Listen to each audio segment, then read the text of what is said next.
नमस्कार साथियों, उम्मीद करती हूँ आप सब बढ़िया होंगे और अपनी पढ़ाई को अच्छे तरीके से कर रहे होंगे। तो जैसा कि इसके पहले हम लोगों ने 50 क्वेश्चन कंप्लीट किया है, वो भी विशेषण से रिलेटेड। ठीक है, तो अब इसके आगे जो हम करेंगे वो 51 नंबर क्वेश्चन से अपना शुरू करेंगे। तो चलिए शुरू करते हैं अपना 51 नंबर क्वेश्चन से। तो हमारा 51 नंबर क्वेश्चन क्या है उसको देखते हैं। क्वेश्चन है, बसंत के मौसम में पीले फूल खिलते हैं। बसंत के मौसम में पीले फूल खिलते हैं। प्रस्तुत वाक्य में विशेषण कौन सा है?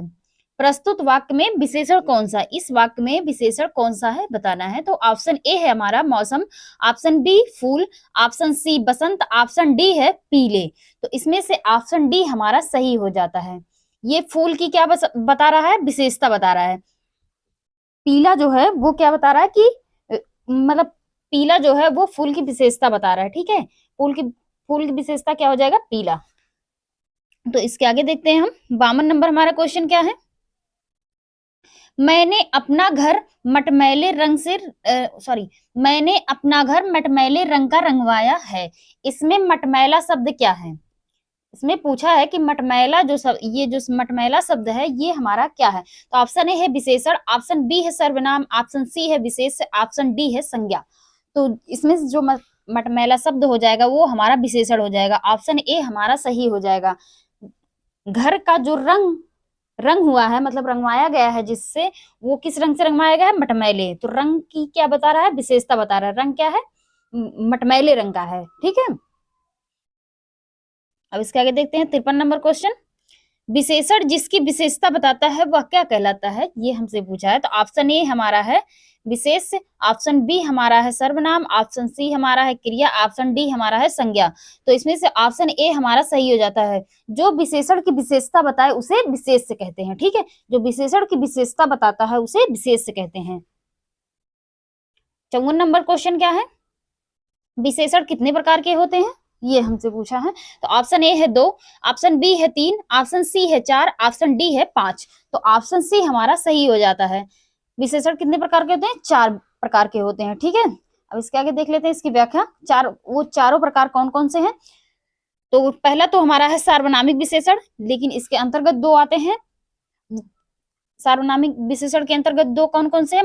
मौलिक सार्वनामिक विशेषण और दूसरा क्या है? यौगिक सार्वनामिक विशेषण। ठीक है, और दूसरा अब जो मूलतः जो विशेषण के प्रकार हैं वो उसमें दूसरा क्या हो जाता है? गुणवाचक विशेषण, संख्यावाचक विशेषण और परिणामवाचक विशेषण। तो हमारे कितने विशेषण के कितने प्रकार हैं? 4 प्रकार हैं। कौन कौन से? सार्वनामिक, और दूसरा है गुणवाचक, और तीसरा है संख्यावाचक, और चौथा है परिणाम बोधक। ठीक है, लेकिन सार्वनामिक के अंतर्गत जो हमारे 2 और आते हैं, जो सार्वनामिक के प्रकार है वो मौलिक है, मौलिक सार्वनामिक और यौगिक सार्वनामिक। ठीक है, अब इसके आगे देख लेते हैं क्वेश्चन। इसके आगे जो हमारा है, अब तक तो हम विशेषण से रिलेटेड जो कर रहे थे, अब इसके आगे जो हम करेंगे वो गुणवाचक विशेषण से रिलेटेड क्वेश्चन करेंगे। ठीक है, अब इसके आगे देख लेते हैं। हमारा 55 नंबर क्वेश्चन क्या है? ठंडा पानी पीना चाहिए, यह वाक्य खाली स्थान विशेषण का उदाहरण है। ठंडा पानी पीना चाहिए, यह वाक्य किस विशेषण का उदाहरण है? हमसे पूछा। ऑप्शन ए है सार्वनामिक, ऑप्शन बी है संख्यावाचक, ऑप्शन सी है गुणवाचक, ऑप्शन डी है परिणामवाचक, और इसमें ऑप्शन ई भी है। उपयुक्त में से कोई नहीं। तो इसमें से जो ऑप्शन हो जाएगा सही वो ऑप्शन सी, ऑप्शन सी हमारा सही हो जाएगा। कौन सा? गुणवाचक विशेषण है। ठीक है, अब इसकी व्याख्या देख लेते हैं। ठंडा पानी पीना चाहिए, यह वाक्य गुणवाचक विशेषण का उदाहरण है। वे शब्द हैं जो किसी संज्ञा या सर्वनाम के गुण, दोष, रूप, रंग, आकार, दशा या स्वभाव का बोध कराते हैं। वे क्या कहलाते हैं? गुणवाचक विशेषण। ठीक है, तो गुणवाचक विशेषण की परिभाषा क्या हो जाती है? वे शब्द जो किसी संज्ञा या सर्वनाम के गुण, दोष, रूप, रंग, आकार, दशा या स्वभाव का बोध कराते हैं वो क्या कहलाते हैं? गुणवाचक विशेषण कहलाते हैं। जैसे अच्छा हुआ, बुरा हुआ, सुंदर हुआ, खट्टा हुआ, लालची हुआ, गर्म हुआ, ठीक है, ठंडा हुआ, भारी हुआ, ऐसे सब हो जाते हैं तो हमारे गुणवाचक विशेषण के अंतर्गत आते हैं। ठीक है, अब इसके आगे 56 नंबर क्वेश्चन हम देख लेते हैं। सही विशेषण का चयन कर वाक्य को पूर्ण कीजिए। वाक्य हमारा क्या है? आपकी कविता खाली स्थान है। तो ऑप्शन ए है श्रेष्ठ, ऑप्शन बी है निकृष्टतम, ऑप्शन सी है महानतम, ऑप्शन डी है श्रेष्ठता। तो इसमें से ऑप्शन ए हमारा सही हो जाता है। आपकी कविता श्रेष्ठ है, यहाँ क्या हो जाएगा श्रेष्ठ, ठीक है, यहाँ खाली स्थान के अंदर श्रेष्ठ हो जाएगा, तब यह वाक्य हमारा सही ढंग से पूर्ण हो जाएगा, ठीक है। अब इसके आगे देख लेते हैं 57 नंबर क्वेश्चन। उपर्युक्त विशेषण का चयन कर वाक्य को पूर्ण कीजिए। तो वाक्य हमारा क्या है, आकाश बहुत खाली स्थान है, तो इस खाली स्थान के अंदर क्या रहेगा वो हमें बताना है। तो ऑप्शन ए हमारा है ऊंचा, ऑप्शन बी हमारा भयानक, ऑप्शन सी हमारा है विशाल, ऑप्शन डी हमारा है बड़ा। तो इसमें से ऑप्शन सी हमारा सही हो जाता है। यहाँ क्या रहेगा, आकाश बहुत विशाल है, ठीक है, आकाश बहुत विशाल है। अब ये वाक्य हमारा पूर्ण रूप से सही हो जाता है, ठीक है। अब इसके आगे देख लेते हैं हम 58 नंबर क्वेश्चन। निम्नलिखित में गुणवाचक विशेषण के अंतर्गत नहीं आता है। कभी कभी ये नहीं के चक्कर में क्वेश्चन तो गलत होता ही होता है और हम एग्जाम्स में कई लोगों से पीछे भी चले जाते हैं। तो इसके ये जो नहीं हमारा है, इसको नहीं में ध्यान में रखना होगा, ठीक है।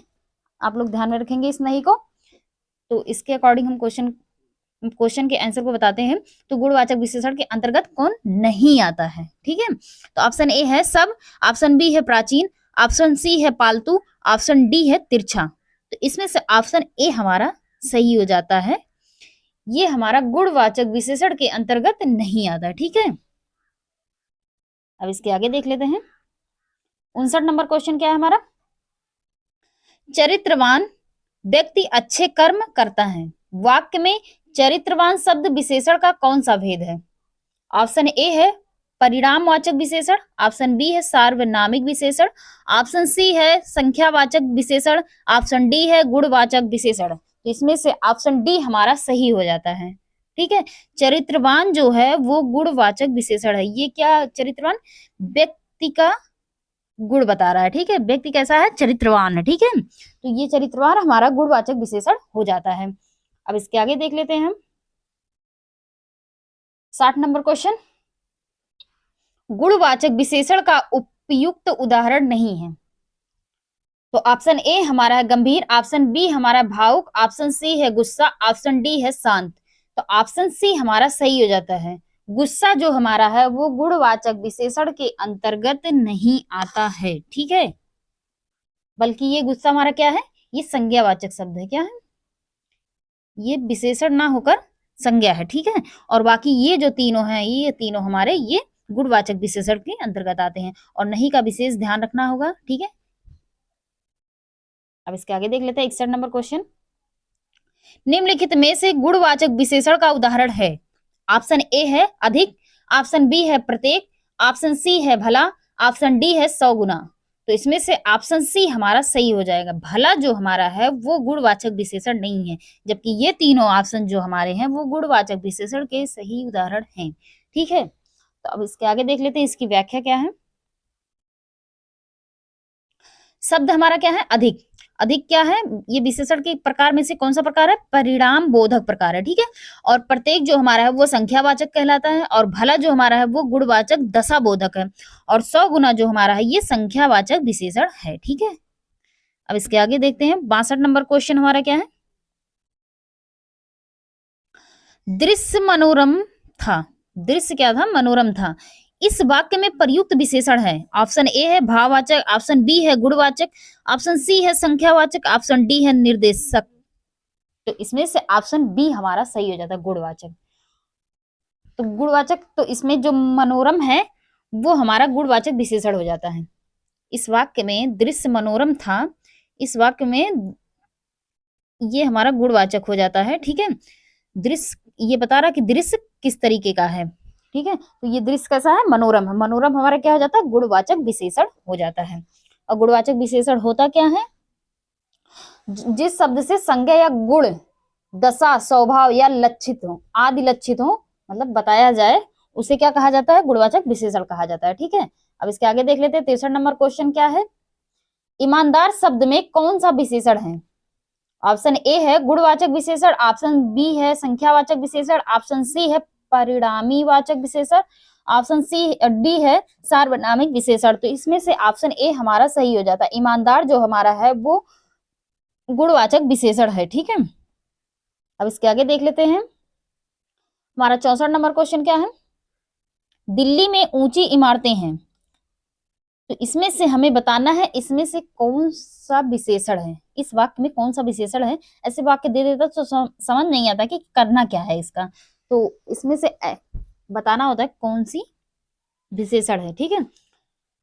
तो ऑप्शन ए है दिल्ली, ऑप्शन बी है इमारतें, ऑप्शन सी है ऊंची, ऑप्शन डी है उपर्युक्त में से एक से अधिक, ऑप्शन ई भी है इसमें उपर्युक्त में से कोई नहीं। तो इसमें से ऑप्शन सी हमारा सही हो जाएगा। ऊंची जो हमारी है ये हमारा विशेषण है, और विशेषण में कौन सा विशेषण है, गुणवाचक विशेषण। और ये गुणवाचक विशेषण कैसे है, ये इमारत की दशा बता रहा है कि मतलब बता रहा है कि ये किस तरीके की इमारत है, ऊंची है, लंबी है, पतली है, मोटी है। तो ये किस तरीके की इमारत है, ऊंची इमारत है, इसकी क्वालिटी को बता रहा है, ठीक है। अब इसके आगे देखते हैं 65 नंबर क्वेश्चन क्या है, निम्नलिखित में गुणवाचक विशेषण नहीं है। निम्नलिखित में से गुणवाचक विशेषण कौन सा नहीं है ये हमें बताना है। तो ये नहीं नहीं नहीं नहीं को ध्यान में रखना होगा, नहीं हमें नहीं भूलना है, नहीं को हमें नहीं भूलना है। तो ऑप्शन ए हमारा है बुरा, ऑप्शन बी हमारा है तीसरा, ऑप्शन सी हमारा मैला, ऑप्शन डी हमारा लाल। तो इसमें से जो ऑप्शन बी हमारा ये हमारा गुणवाचक विशेषण नहीं है, ठीक है। अब इसके आगे देख लेते हैं। इसके आगे का जो क्वेश्चन हमारा 66 नंबर क्वेश्चन, 66 नंबर क्वेश्चन अच्छा क्वेश्चन है, क्योंकि इसमें एक ऑप्शन दिया फिर उसके बाद ऑप्शन देकर फिर पूछा कि इसमें से कौन सा सही है, ठीक है। तो इसमें देख लेते हैं, निम्नलिखित में गुणवाचक विशेषण है। तो ऑप्शन ए है लंबा आदमी इस घर का मालिक है, लंबा के नीचे क्या है, रेखांकित किया गया है, ठीक है। फिर उसके बाद क्या है, तुमने मेरी नीली कमीज देखी है, नीली के नीचे क्या है, अंडरलाइन है यानी रेखांकित है। ऑप्शन सी है बहुत अच्छा लड़का है, अच्छा के नीचे क्या है, रेखांकित है। फिर ऑप्शन डी है इस साल कम उपज हुई है, ऑप्शन में कम के नीचे क्या लगा है, रेखांकित किया गया है, ठीक है। ऑप्शन ई क्या है, यह मकान बड़ा है, तो बड़ा के नीचे क्या लगा है, रेखांकित किया गया है, ठीक है। तो हमें फिर उसके बाद भी ऑप्शन दिया गया है, उसके बाद भी ऑप्शन दिया है कि इसके थोड़ा ऊपर कर लेते हैं जिससे दिखे, नीचे दिए गए विकल्पों में सही उत्तर चुनिए। इस विकल्प में बताना है कि कौन कौन से विकल्प में गुणवाचक विशेषण का प्रयोग किया गया है, ठीक है। तो इसमें से इस वाक्य को पढ़ने के बाद हमें, इस वाक्य को पढ़ने के बाद हमें ये भी बताना है कि इन पांचों वाक्यों में से, अरे ये क्या हो रहा है, अरे थोड़ी मिस्टेक हो जा रही थी, मतलब स्क्रीन ऊपर नीचे हो रहा था, इसको सही कर देती हूँ फिर से। हाँ अब ठीक है, अब करते हैं। तो ये कहा गया कि गुणवाचक विशेषण इन पांचों वाक्यों में से किन में है, ठीक है, किन किन वाक्यों में है। तो हमें देखना है और वो भी सही बताना है। कहीं कहीं मतलब कहीं किसी किसी क्वेश्चन में दे दिया जाता कि सही नहीं है, ठीक है, तो इसमें क्या कहा, सही है। वैसे भी अक्सर हम सही वाला सही ही करते हैं, जहां नहीं दिया होता वहीं हम भूल जाते हैं। तो ऑप्शन ए इसमें है ए बी और डी, ऑप्शन बी इसमें है B C D, option C इसमें है C D E, option D इसमें है ए बी सी। तो इन पांचों वाक्यों को पढ़ने के बाद हमें क्या क्या लगता है कि इसमें ऑप्शन डी हमारा सही हो जाता है। ए बी सी में हमारा जो है वो विशेषण का प्रयोग हुआ, वो भी कौन से विशेषण का, गुणवाचक विशेषण का, ठीक है। तो कौन कौन से, ये लंबा जो है ये आदमी की विशेषता बता रहा है कि आदमी कैसा है, लंबा है, ठीक है। और कमीज कैसी है, इसमें कमीज की विशेषता बता रहा है कि कमीज कैसी है, नीली है, ठीक है। और लड़का कैसा है, अच्छा है, तो लड़का की विशेषता बता रहा है। जबकि ये जो दोनों है इसमें विशेषता की कोई बात ही नहीं की गई है, ठीक है।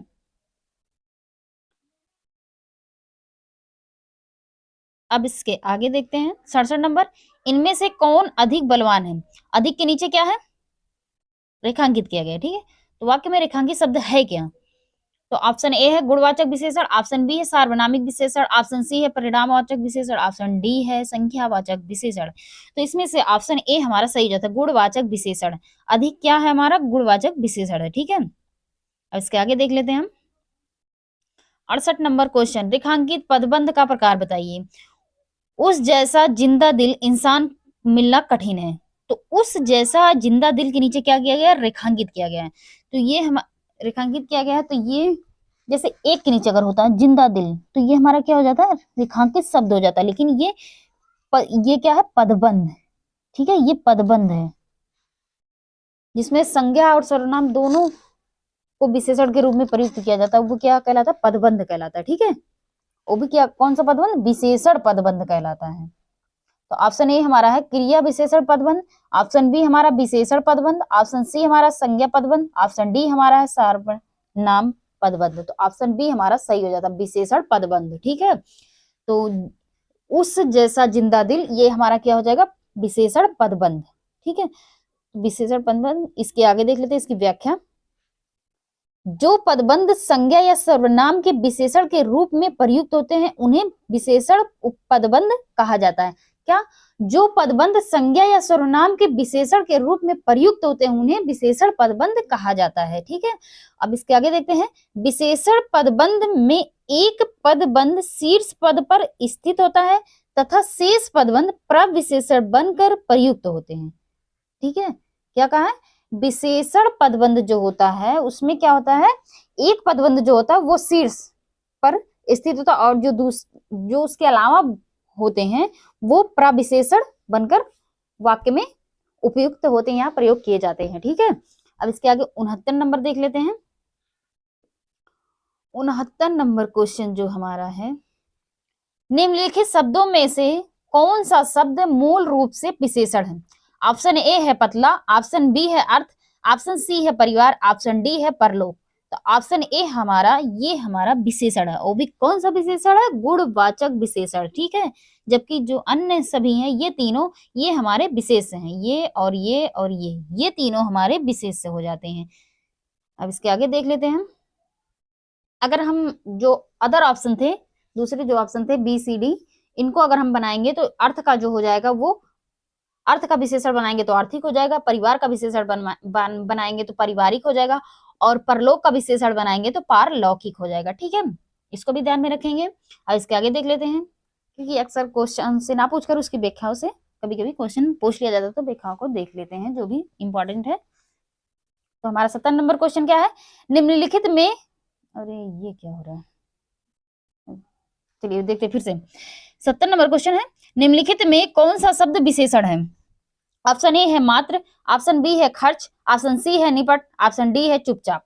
तो ऑप्शन सी हमारा जो है वो हमारा विशेषण है। ठीक है, और बाकी जो हमारे हैं वो विशेषण नहीं है। अब इसके आगे देख लेते हैं हम। हमारा 71 नंबर क्वेश्चन क्या है उसको देखते हैं हम। दिए गए वाक्य में गुणवाचक विशेषण ज्ञात कीजिए। वाक्य हमारा क्या है, हमारे विद्यालय के पास आम का एक विद्यालय,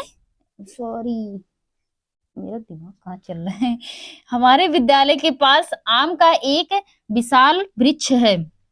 हमारे विद्यालय के पास आम का एक विशाल वृक्ष है।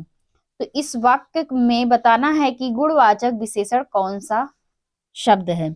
तो ऑप्शन ए हमारा है विद्यालय, ऑप्शन बी हमारा वृक्ष, ऑप्शन सी हमारा है विशाल, ऑप्शन डी हमारा है आम। तो ऑप्शन सी हमारा सही हो जाता है, ये गुणवाचक विशेषण है। और ये वृक्ष की क्या बता रहा है, विशेषता बता रहा है, विशाल वृक्ष कैसा है, विशाल है। ठीक है, इसकी विशेषता बता रहा है कि वृक्ष हमारा जो है वो विशाल है, विशाल मतलब बड़ा है, बड़ा। इसके आगे देख लेते हैं 72 नंबर, सफेद कमीज में कौन सा विशेषण है। ऑप्शन ए है परिणामवाचक, ऑप्शन बी है सार्वनामिक विशेषण, ऑप्शन सी है गुणवाचक विशेषण, ऑप्शन डी है संख्यावाचक विशेषण। तो इसमें से ऑप्शन सी हमारा सही हो जाता है, सफेद कमीज में गुणवाचक विशेषण है। क्यों, क्योंकि सफेद जो हमारी है वो कमीज की विशेषता बता रहा है। ठीक है, तो इसमें गुणवाचक विशेषण हो जाएगा। अब इसके आगे देख लेते हैं 73 नंबर क्वेश्चन क्या है, निम्नलिखित में से कौन सा शब्द भाषण के लिए उपयुक्त विशेषण होगा। ऑप्शन ए है कड़कड़ाती, ऑप्शन बी है तेज, ऑप्शन सी है ओजस्वी, ऑप्शन डी है तेजस्वी। तो इसमें से ऑप्शन सी हमारा सही हो जाता है, ओजस्वी। भाषण के लिए ओजस्वी सही है। जो हमारी जब हम भाषण देते हैं तो उसके लिए ओजस्वी आवाज होनी चाहिए, उसमें ताकत होना चाहिए, ठीक है, तब जाके भाषण अच्छा लगता है, सुनने में भी और कहने में भी, देने में भी भाषण, ठीक है। तो इसके आगे देख लेते हैं हमारा 74 नंबर क्वेश्चन क्या है। इनमें से गुणवाचक विशेषण कौन सा है। ऑप्शन ए हमारा है गरीब, ऑप्शन बी हमारा है सूखा, ऑप्शन सी हमारा है पीला सा, ऑप्शन डी हमारा है उपरोक्त सभी। तो इसमें से ऑप्शन डी हमारा सही हो जाता है, उपरोक्त सभी, सूखा, गरीब, पीला सा, ये तीनों हमारे गुणवाचक विशेषण हो जाते हैं, ठीक है। अब इसके आगे देख लेते हैं हमारा 75 नंबर क्वेश्चन। हमारा 75 नंबर क्वेश्चन हम इसको देखते हैं और ये हमारा आज का लास्ट क्वेश्चन रहेगा। अब इसके आगे हम कल देखेंगे, तो चलिए हम आज का देख लेते हैं। हमारा लास्ट क्वेश्चन क्या है। चाय फीकी है, इस वाक्य में फीकी किस प्रकार का विशेषण है। ऑप्शन ए है परिणामवाचक विशेषण, ऑप्शन बी है सार्वनामिक विशेषण, ऑप्शन सी है गुणवाचक विशेषण, ऑप्शन डी है संख्यावाचक विशेषण। और ये देखिए तीन बार वो भी यूपीएसआई में ही पूछा गया है, वो भी 2021 में ही 21 में ही पूछा गया है, वो भी तीन बार यूपीएसआई में। तो इसको हमको थोड़ा ध्यान में रखना होगा क्योंकि ये थोड़ा इंपॉर्टेंट हो जाता है यूपीएसआई के लिए और यूपी कांस्टेबल के लिए भी और अदर्स एग्जाम के लिए भी। तो इसको ध्यान में रखना है कि चाय फीकी है, इस वाक्य में फीकी किस प्रकार का विशेषण है। तो ऑप्शन सी हमारा सही हो जाता है, गुणवाचक विशेषण। ये हमारी चाय की विशेषता बता रहा है कि चाय कैसी है, फीकी है, ठीक है। तो फीकी हमारा क्या हो जाएगा, गुणवाचक विशेषण हो जाता है। अब इसकी व्याख्या देख लेते हैं।